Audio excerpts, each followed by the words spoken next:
Hello everyone, শুভ রামনবমী। সবাইকে রামনবমী অনেক অনেক শুভেচ্ছা রইল।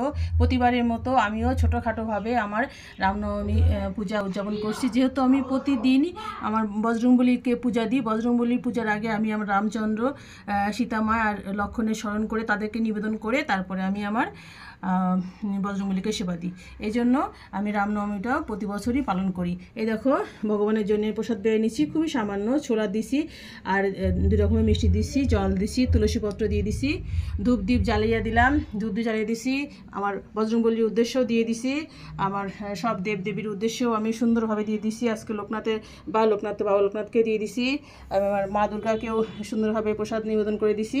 এবার আমি রামনবমীর পূজাটা সুন্দরভাবে সেরে ফেলবো।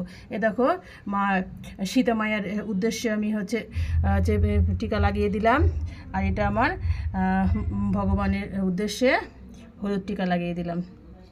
জয় রামচন্দ্র। এই দেখো, রঙ্গোলি রাখছি, রঙ্গোলি দিতে হয়, হলুদ রঙ্গোলি রাখছি রামচন্দ্রের জন্য, আর লালটা রাখছি আমার সীতা মাইয়ার জন্য। সবাইকে অনেক রামনবমী শুভেচ্ছা। সবাই খুব ভালো থেকো, সুস্থ থেকো, ভগবান সবার মঙ্গল করুক। জয় শ্রীরাম।